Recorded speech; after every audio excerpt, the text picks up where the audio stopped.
Hello students, so here we are with the solutions of JEE Main Test 68 uploaded on NTA Abhyas app today. Right, so overall this was an easy paper, right? So मेरे हिसाब से relatively tough question I just found one जिसमें थोड़ा सा calculation ठीक है, otherwise आप देख सकते हैं easy questions का count यहाँ पे ज़्यादा है, तो overall level I have regarded as easy. And anything above 70 will be taken as a very good score. Even the students who are very well prepared can score around 85 to 90 marks in this paper. तो discussion पे चलते हैं अपन. The first question, the kinetic energy of an electron having de Broglie wavelength lambda, right? So when it says the de Broglie wavelength, we can write the momentum of this electron as h by lambda, and the kinetic energy, of course we know it is given by p square by 2m. So p square by 2m करें तो this will be h square upon 2m lambda square. So a very straightforward option B है ना, बिल्कुल straightforward question है from de Broglie wavelength. Next पे चलते हैं. Two particles of mass 2 kg and 3 kg are projected horizontally in opposite directions from the top of the tower. Velocity is given है और horizontal range cm का निकालना है. अब ऐसे केसेस में बेसिकली हम cm के लिए ही पूरा सिचुएशन अगर सॉल्व करें तो let's say if we find the value of ucm तो that will be equals to m1 u1 plus m2 u2. अब 3 किलोग्राम वाला जो है वो ऑपोजिट डायरेक्शन में हमने फायर किया है तो उसका वेलोसिटी -10 लिख रहा हूं and that is m1 plus m2.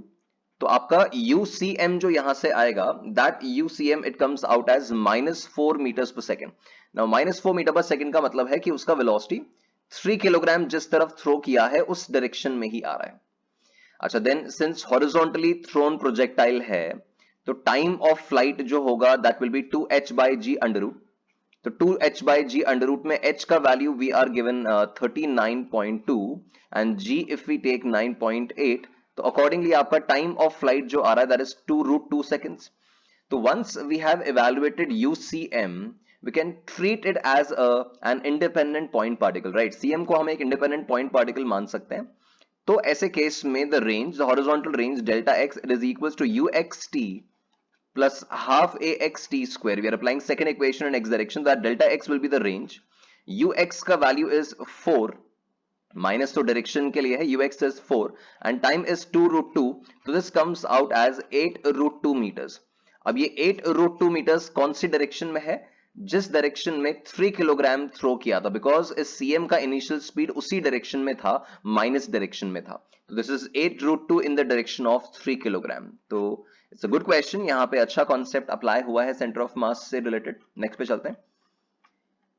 In a closed circuit, the current I at an instant of time is given by the number of electrons, right? तो simple है, number of electrons निकालने तो of course पहले अपन charge निकालेंगे, and since current is a function of time, charge is given by I dt integration, and from integration from 0 to 50. So when this current function is integrated, we get 4t minus 0.04t square. ये अपन integrate कर दिया from 0 to 50.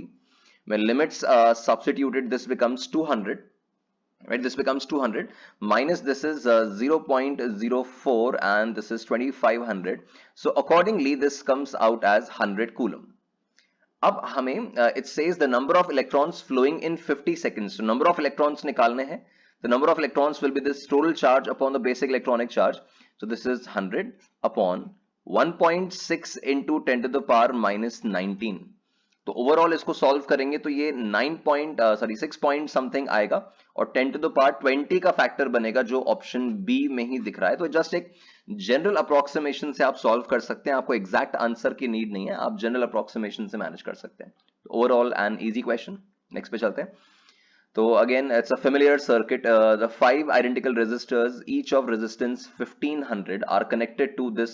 The reading of a meter is right. तो ऐसे case में अगर हम R equivalent निकालें तो सिंस ये सारे रेजिस्टर्स पैरेलल में है तो equivalent will be R/5. R/5 मतलब 300 ओम इज द इक्विवेलेंट. तो करंट जो आएगा that will B E/R. The EMF is 300, the resistance is 300, the current is 1 ampere. Now 1 ampere, जब ये 1 एम्पियर यहां से जाएगा तो it will split into 5 identical paths, है ना. जैसे जैसे रेजिस्टर्स रास्ते में मिलेंगे ये 5 आइडेंटिकल पाथ में जाएगा. तो इस वाले पाथ पे we can see that 3 resistors का करंट ऑलरेडी कैरी करना आगे बाकी है और 2 का डिस्ट्रीब्यूट हो चुका होगा. तो करंट जो अमीटर में से पास होगा that will B 3/5, right. 1 ampere जो है उसके 5 पार्ट्स होने थे, तो ईच रेजिस्टर विल गेट 1/5 जिसमें से 2 रेजिस्टर्स यहां पे 1/5 ले चुके होंगे एंड 3/5 अभी भी पहुंचाना बाकी है। तो that 3/5 ampere is the reading of the ammeter. तो फेमिलियर क्वेश्चन, आप सर्किट ऐसा सॉल्व कर चुके होंगे end of course an easy problem. Right, next पे चलते हैं। It says the output of a step down transformer is measured to be 48 when connected to 12-watt bulb peak value of current. So very easy question based on this AC. This power value, we know it is VRMS into IRMS in such cases. So power we are given it is 12, V का value it is 48 और हमें IRMS यहां से निकालना है। तो this IRMS comes out as 1/4 ampere और peak value of current चाहिए IM। तो IM जो होगा that will be √2 times IRMS, तो दैट विल बी √2 टाइम्स 1/4। अब √2 टाइम्स 1/4 को अपन मैनेज करें तो that comes out as 1/2 √2, right. तो that is the peak value of current. तो again a very very straightforward question. Next पे चलते हैं। An electric field E 10x I cap exists in a space considering potential at 10 to be 0, the potential at origin is fine। तो अब ये scenario है, अगर मैं ये एक स्ट्रेट लाइन कंसिडर कर रहा हूं जहां this is x equal to 0 and this is x equal to 10।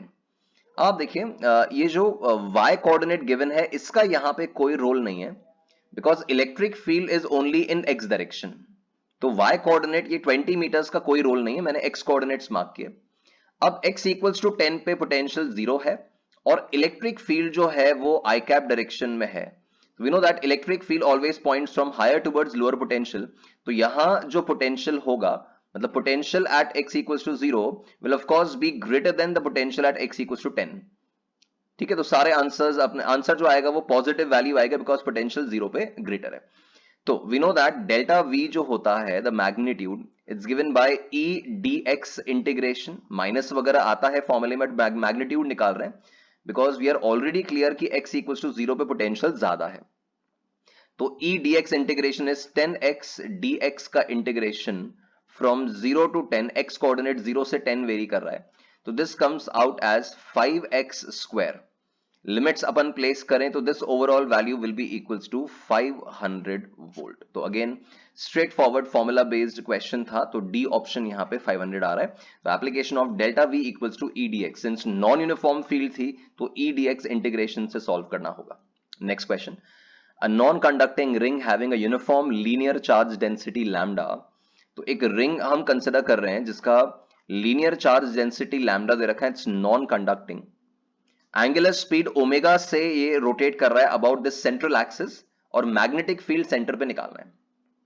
तो since it is rotating with angular speed, अगर अपन करंट का वैल्यू निकालें तो वी नो दैट करंट यहां पे जो होगा that is delta Q by delta T. जो डेल्टा क्यू होगा that is 2 pi R times lambda. Lambda is the linear charge density और लेंथ इसका 2 पाई आर है, और टाइम जो होगा that will be 2 pi by omega. Omega हमें angular speed दे रखा है, तो उसके हिसाब से this comes out as omega R lambda. This current आ गया। अब रिंग में करंट अगर पता है तो magnetic field at the centre it is given by mu not I upon 2r। तो mu not I bye 2r में करंट का value we have omega R lambda upon this 2r। Accordingly B का value अपन देखें तो it is mu naught omega lambda by 2, तो ये option B से हमें मिल रहा है। तो अगेन अ रूटीन सिचुएशन जिसमें बस करंट निकाल के मैग्नेटिक फील्ड का फॉर्मूला अप्लाई किया है। नेक्स्ट पे चलते हैं। राइट, नेक्स्ट में an elevator of mass m is connected to a rope which pulls the elevator up with maximum acceleration a, maximum variable tension is t। अच्छा, इसमें I have observed कि ये जो t यहां पे गिवन है this should not be the maximum variable tension। तो instead of this tension यहां पर it should be the maximum variable stress, otherwise ये सिचुएशन ऑप्शंस मैच नहीं करेंगे, तो ये मैक्सिमम वेरिएबल स्ट्रेस है। अब अपन जानते हैं कि जब इस एलिवेटर को ऊपर पुल कर रहे हैं तो T max minus m g equals to m a, इस तरह का इक्वेशन आएगा बेसिक फोर्स लॉस के हिसाब से। तो आपका मैक्सिमम टेंशन जो है that maximum tension is M into G plus A. अब ये जो मैक्सिमम टेंशन है this should be less than और इक्वल्स टू, यहां पे हमें स्ट्रेस कितना दे रखा है टी, तो वी नो दैट स्ट्रेस जो होता है that is force upon area. तो यहां से फोर्स की मैक्सिमम फोर्स की वैल्यू कितनी आ जाएगी, it will be stress multiplied by area. तो ये जो मैक्सिमम टेंशन हमने निकाला है, this should be less then this maximum force जो ये स्ट्रिंग बियर कर सकती है। तो ये स्ट्रिंग जो मैक्सिमम बियर कर सकती है वो है maximum stress multiplied by area, because stress multiplied by area से मुझे फोर्स मिलेगा, टेंशन मिलेगा। तो accordingly this is m times g plus a less than equals to maximum stress is t and area जो होगा that is pi r square. But question ने हमें यहाँ पे डायमीटर पूछा है, तो r स्क्वायर की जगह r को मैं d बाई टी लिख रहा हूं, तो this becomes d square by 4। तो इधर से आपकी इनइक्वालिटी आ रही है that d is greater than और equals to 4 times m into g plus a and that upon pi t under root. So accordingly this option B becomes your answer. तो एक करेक्शन यहां पर बस ये होगा कि मैक्सिमम वेरिएबल टेंशन की जगह मैक्सिमम वेरिएबल स्ट्रेस होना चाहिए, राइट। तो गुड क्वेश्चन हियर। नेक्स्ट पे चलते हैं, राइट। नेक्स्ट में nuclear physics, atomic masses of this and this are given, velocity of light बता रखा है, calculate the amount of energy liberated, right. Calculation right. तो आप देखो अब इस क्वेश्चन में जब अपन रिएक्शन लिखेंगे तो रिएक्शन होगा H12 plus H12 gives H24 plus Q, right. तो इसका Q वैल्यू अपन निकालें तो ऑफकोर्स इसका मास डिफेक्ट पहले निकालना होगा। तो that mass defect it will be 2 times 2.0141, ये हमें मास गिवन है, माइनस 4.0026 ये मास डिफेक्ट आएगा, and that multiplied by c square will give you this value of energy released। but since ये मास u में है तो उसको मुझे किलोग्राम में कन्वर्ट करना पड़ेगा, तो 1.66 into 10 to the power minus 27 factor से भी मल्टीप्लाई होगा।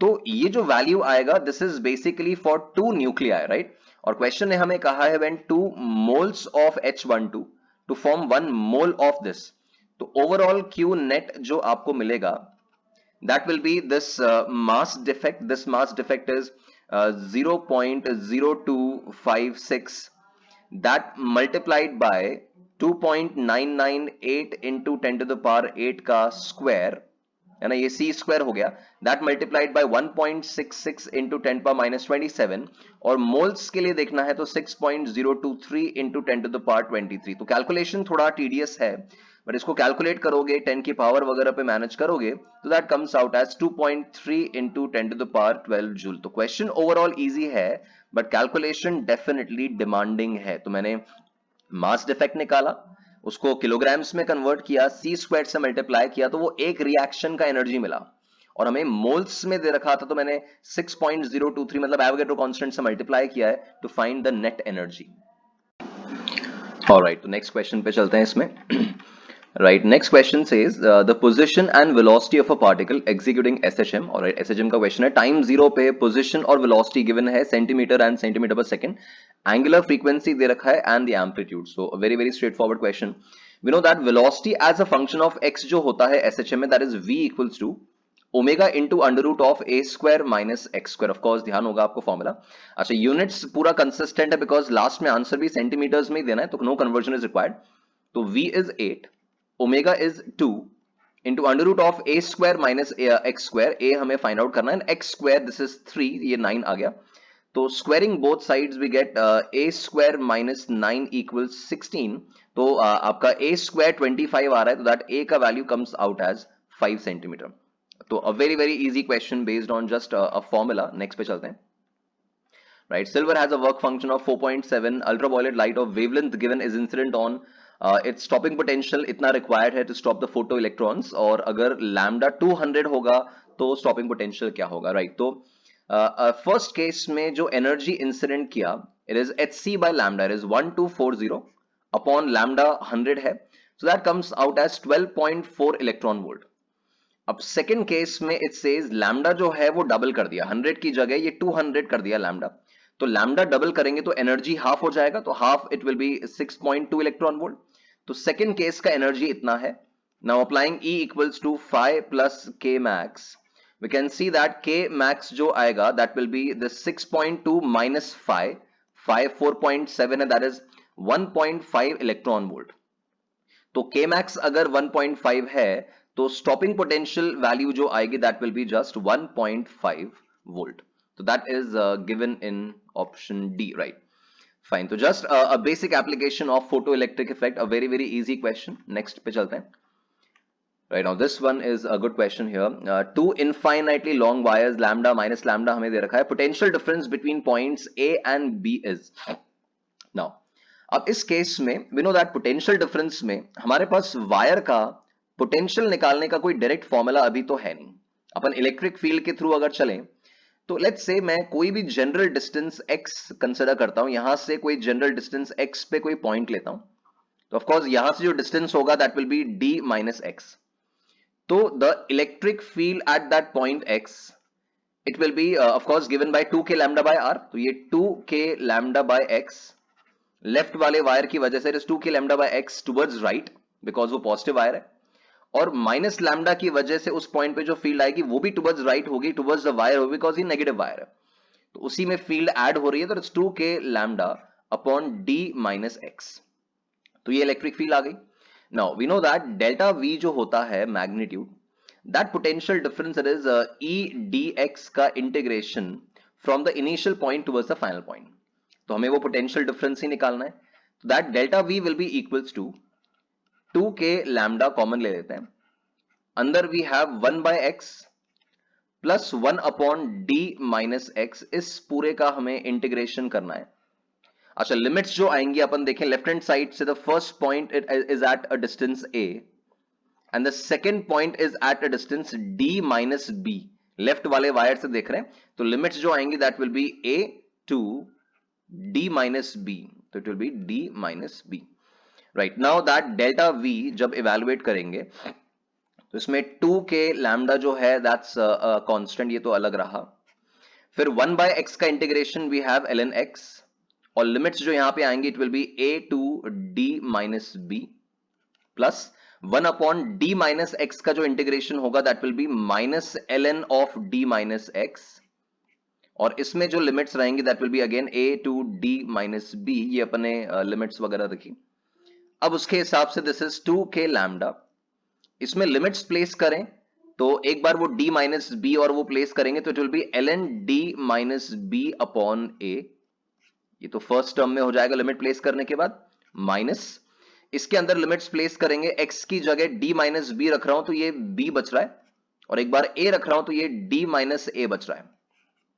अच्छा, इस minus ln a minus log a minus log b, log a upon b के हिसाब से देखें तो this is 2k lambda ln of, अब ये हो जाएगा आपका d minus b multiplied by d minus a upon a B.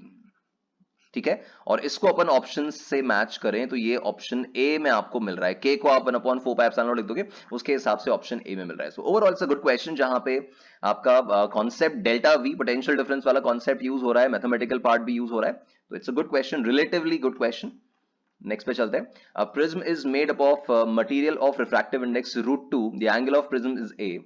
Right, तो the angle of minimum deviation is equal to the angle of prism. तो हमें del M minimum deviation a के बराबर दिया है, and we know that refractive index mu जो होता है that is sine of del m plus a by 2 divided by sine a by 2. That's the standard formula. अब सिंस डेल एम a के equal है तो उसको अपन वहां पे सब्स्टिट्यूट करें, डेल एम की जगह a सब्स्टिट्यूट करें तो this becomes sine a upon sine a by 2. right now sin a can be written as 2 sin a by 2 cos a by 2, that divided by sin a by 2, sin a by 2 cancels out, और mu हमें √2 दे रखा है वो substitute करें तो we have cos a by 2 as √2 by 2, that's 1 by √2. तो accordingly आपका a by 2 जो आएगा दैट्स 45 डिग्री, तो a का वैल्यू आपका 90 डिग्री. ये एंगल ऑफ प्रिज्म जो है वो 90 डिग्री यहां से कैलकुलेट हो रहा है गिवन इन ऑप्शन डी. तो straight forward question based on prism theory. Next पे चलते हैं. A valid answer is rotating about its own vertical axis on a smooth horizontal flow with time period given. अब folds himself close to its his axis of rotation due to its radius of gyration. Right, radius of gyration 20% decrease हो गया तो time period अब नया क्या होगा. अब you are familiar with this language कि ऐसे केसेस में the angular momentum remains conserved as net external torque is 0. तो I1 omega 1 equals I2 omega 2. अब moment of inertia we can write M k square, तो is m k one square times omega को अपन लिख सकते हैं 2 pi by T, तो 2 pi by T one, and I two की जगह we can write M K two square and that multiplied by 2 pi upon T two, right. Mass तो same रहेगा ऑफ कोर्स। तो यहां से जो रिजल्ट हमें मिल रहा है, that result it is t two by T one and that will be equals to k two upon k one का square. Now the question says the radius of gyration decreases by 20%। इसका मतलब K2 जो होगा that is 0.8 times K1। तो यहां से आपका T2 जो आ जाएगा, K1 कैंसिल हो गया, दिस इज 0.64 इंटू T1 का वैल्यू 0.5, तो accordingly this comes out as 0.32 seconds, right. तो ऑप्शन सी जो है that is the correct one. So again easy question based on angular momentum conservation, right? Next, semiconductors, right? A change of 8 milliampere in the emitter current brings a change of 7.9 in the collector current, right? तो value of alpha beta निकालना है, तो alpha का value तो we know that it is delta I C upon delta I E. तो accordingly आपका जो delta I C given है दैट इज 7.9, राइट, और डेल्टा आई ई आपको गिवन है 8 इन द सेम यूनिट्स। तो अकॉर्डिंगली ये वैल्यू जो आ रहा है वो आपका 1 से स्लाइटली कम है, तो अप्रोक्सीमेटली 0.99 आना चाहिए। देन बीटा के लिए we know the standard formula it is alpha upon 1 minus alpha, और इसमें अपन वैल्यू सब्स्टिट्यूट करें तो वो वैल्यू आपका कैलकुलेशन के बाद अप्रोक्सीमेटली 79 आएगा। तो जस्ट एक फॉर्मूला बेस्ड क्वेश्चन है, कोई बहुत स्पेशल डिस्कशन जैसा पॉइंट नहीं है। नेक्स्ट पे चलते हैं। A solid is floating in a liquid with some fraction of volume submerged. बेटे fraction of volume submerged अगर अपन देखें तो if V dash is the submerged part upon V is the total volume, तो fraction of submerged volume होता है rho B upon rho F, where rho B is the density of block, rho F is the density of liquid. It says if for two different temperatures T1 and T2 the fraction of volume submerges F1 F2 respectively, then the coefficient of volume expansion gamma हमें निकालना है। तो पहले case में जो fraction है v dash upon v को ही fraction of volume submerged कह रहे हैं। तो पहले केस में जो फ्रैक्शन है that is rho b upon rho f, मतलब the density at temperature T1। Similarly आपका F2 जो होगा that will be F2 and that will be rho b upon the density of liquid at temperature T2।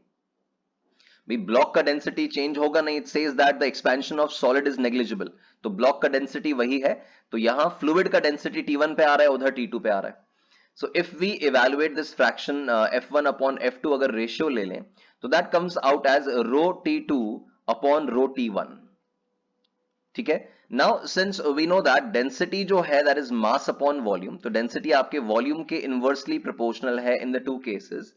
So this rho 2 upon rho 1 can be written as V1 upon V2. Now we know that final volume जो होता है after expansion that is V equals to V0 times 1 plus gamma delta T.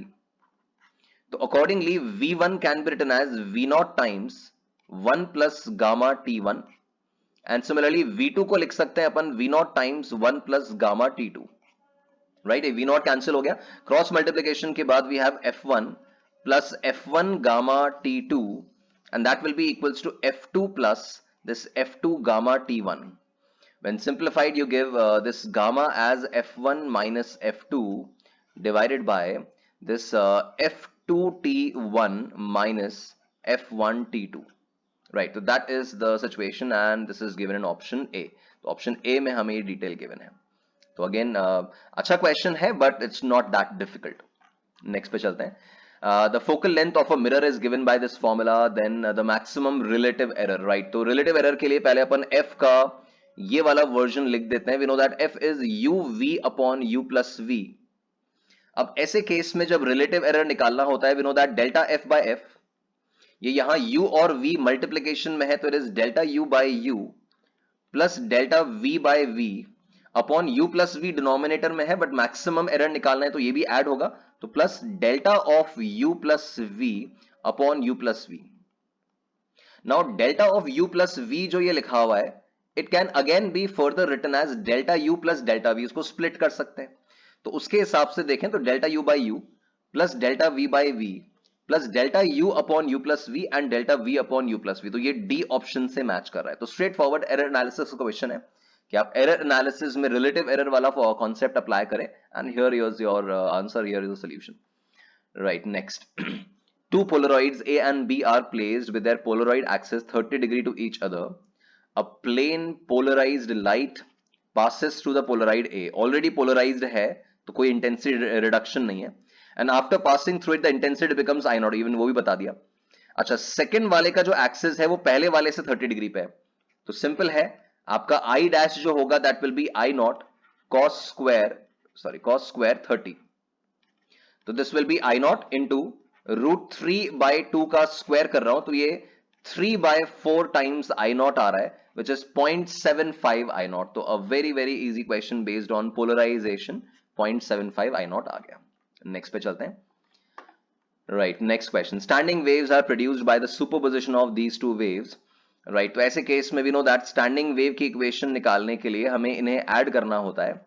तो ये आपका sign a minus b plus sine a plus B format से चले, तो आपका इक्वेशन जो बनेगा finally that will be 2a, तो it is 2 into 0.05 cos of 2x sine of 3 pi t, है ना. बेसिक फॉर्मूला अपन ने sine a minus b plus sine a plus b formula apply किया.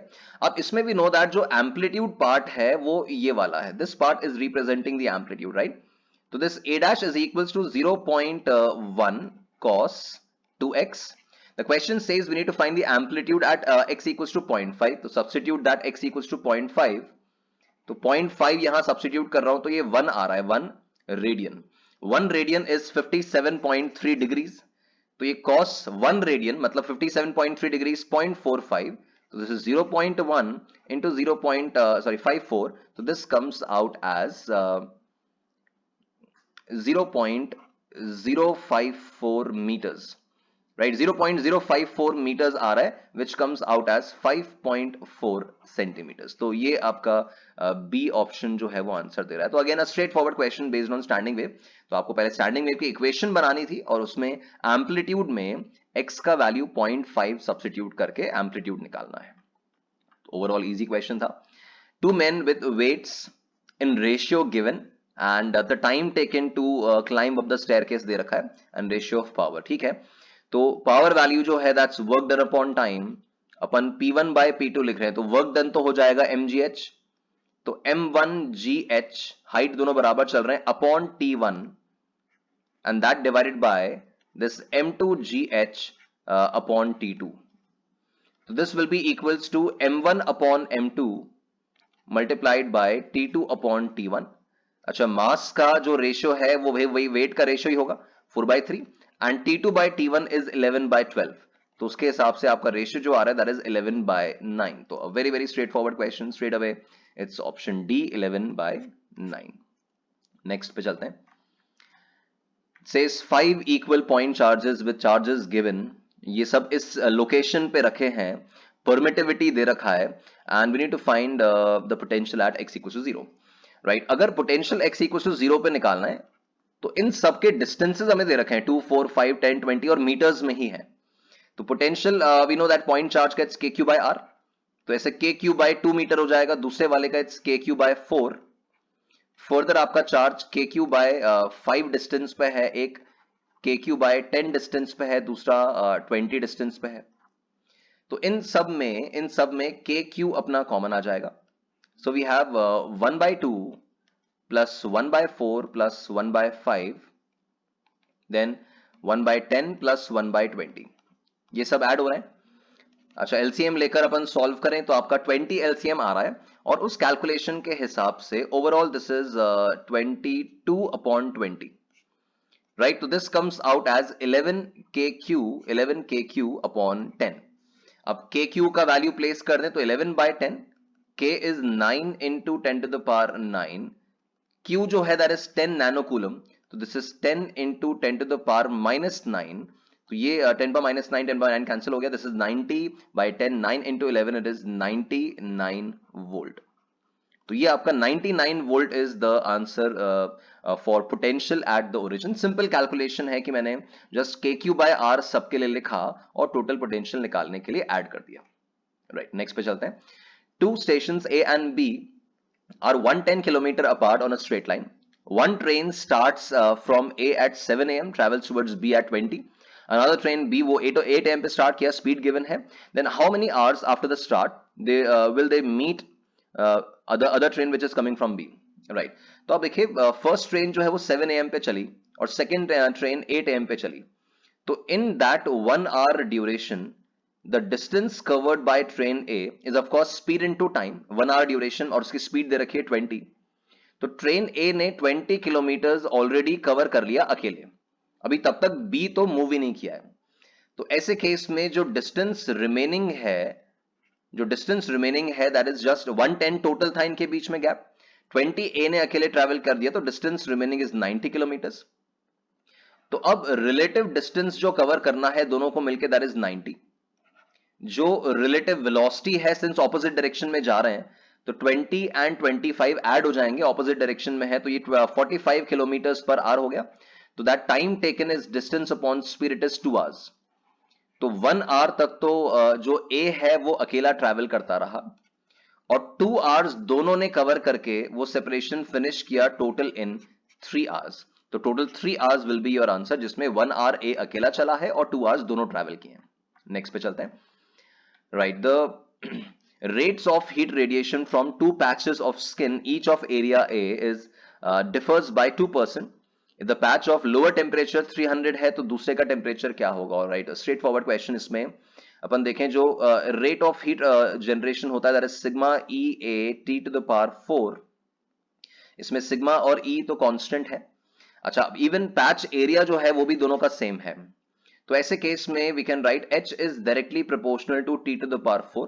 We can write delta H by H and that will be equals to 4 times delta T by T. Now the rates of heat radiation they differ by 2%. तो delta H by H को मैं लिख सकता हूं 0.02. 4 times delta T हमें निकालना है और T का वैल्यू जो है एक का टेम्परेचर दे रखा है 300. तो यहां से आपका डेल्टा T का वैल्यू जो आ रहा है this comes out as 1.5. Right, इसका 1.5 चेंज इन टेम्परेचर है. तो एक का अगर 300 केल्विन टेम्परेचर है तो दूसरे का 300 प्लस 1.5 हो जाएगा. तो दैट विल बी 301.5 केल्विन. तो दैट कम्स आउट एज 301.5. तो बेसिक एरर एनालिसिस चेंजेस वगैरह से जो रिलेट करते थे वही थियरी अप्लाई की है, प्रोपोर्शनलिटी कॉन्सेप्ट लगाया है. एंड सिंस जो डिफरेंस है वो बहुत स्मॉल है, 2% है, तो दैट्स वाई ये वाला जो पॉइंट है दिस इज एप्लीकेबल और वहां से आपका टेम्परेचर आ रहा है. तो ओवरऑल इजी क्वेश्चन. नेक्स्ट पे चलते हैं. Right, a Carnot engine whose lower temperature reservoir is at 350 has efficiency 50%. Right, तो efficiency we know that it is 1 minus TC by TH. TC दे रखा है 350 और TH नहीं दे रखा है और वो efficiency 50% है, that means it is 0.5. तो यहां से अपन सॉल्व करें तो आपका TH का वैल्यू तो स्ट्रेट अवे आ रहा है 700 केल्विन. सेकेंड केस में जो एफिशिएंसी है दैट इज 1 माइनस TC बोला है सेम रखना है 350. The temperature of lower reservoir is kept constant.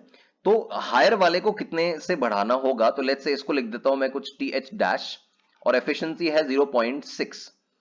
तो यहां से जो TH डैश आएगा दैट विल बी 350 अपॉन 0.4.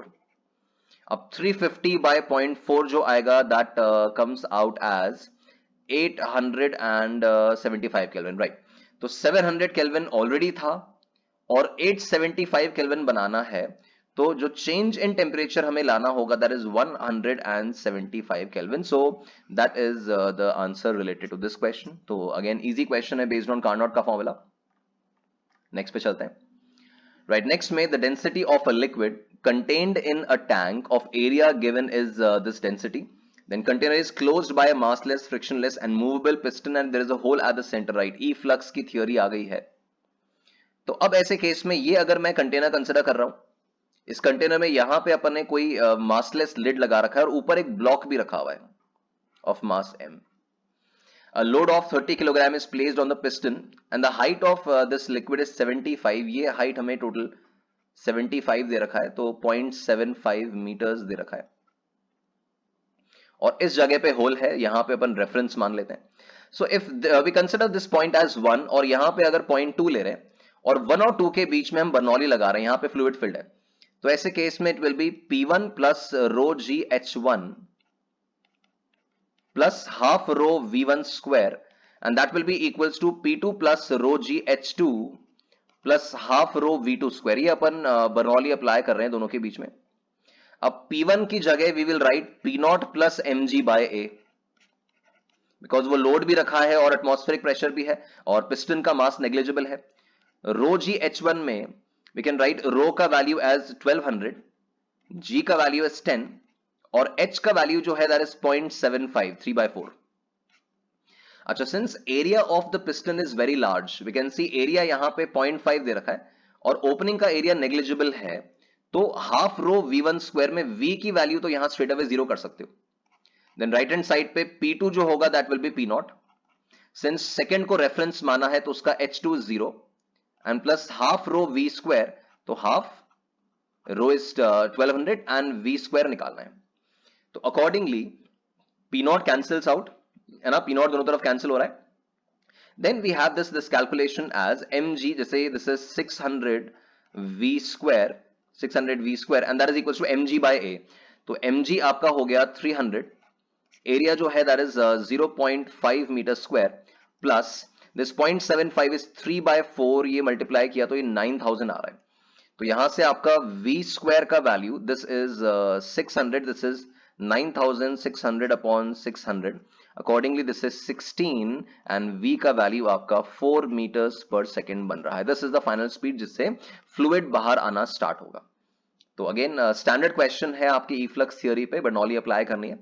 तो we come to the end of this paper discussion and as you have seen the paper level was quite easy, solvable था बहुत easily, और कुछ क्वेश्चंस ही ऐसे थे जहां पर रिलेटिवली अच्छा कॉन्सेप्ट अप्लाई हुआ है, right? So students, keep working hard, remain motivated, right? And remember, you can and you will. Thank you.